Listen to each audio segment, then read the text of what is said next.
Hi friends, তো নিরামিষের দিন খালি চিন্তা হয় কি রান্না করব। তো আজকের আমি কুমড়ো দিয়ে নিরামিষ কারি করে দেখাবো। তো কুমড়োগুলো পিস পিস করে কেটে নিলাম, আর একটা প্লেটের মধ্যে আমি জিরে, কাঁচা লঙ্কা, আদা ও টমেটো নিলাম। তো এগুলো একটা মিক্সির মধ্যে দিয়ে আমি একটা পেস্ট করে নেবো। তার মধ্যে দুটো শুকনো লঙ্কাও দিয়ে দেবো কালারের জন্যে। তোমরা না দিতে পারো। তো পেস্টটা আমার তৈরি হয়ে গেল।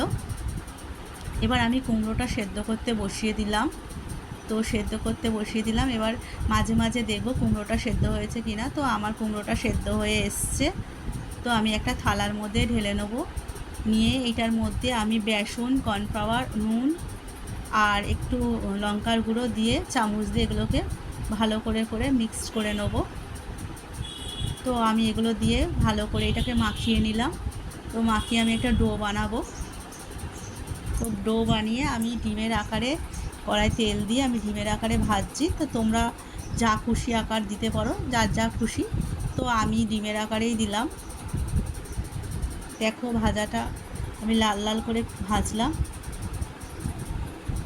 তো আমার ভাজা কমপ্লিট হয়ে গেছে, দেখো তোমরা। তো এই ভাজাটা খুব সফট হয়। সফট হওয়ার জন্য এই মশলাটা ভেতরে ভালোভাবে ঢোকে এবং সুস্বাদু হয়। তো ওই তেলের মধ্যে আমি শুকনো লঙ্কা, তেজপাতা, কালো জিরে ফোড়ন দিলাম। তো যেই মিক্সিতে যেই পেস্টটা করে রেখেছিলাম ওইটা দিয়ে দিলাম, আর একটু টক দই দিয়ে দিলাম। দিয়ে ভালো করে কষিয়ে যেই তেল ছাড়লো, তো আমি জল দিয়ে দিলাম। দিয়ে একটু ফুটে আসলে আমি ওই বড়াগুলো দিয়ে দিলাম, আস্তে আস্তে করে বড়াগুলো দিলাম। যেই ফুটে আসলো, তো আমি ওর মধ্যে একটু নুন, একটু মিষ্টি এবং গরম মশলা দিলাম। দেখো আমার নিরামিষ কুমড়োর তৈরি হয়ে গেল।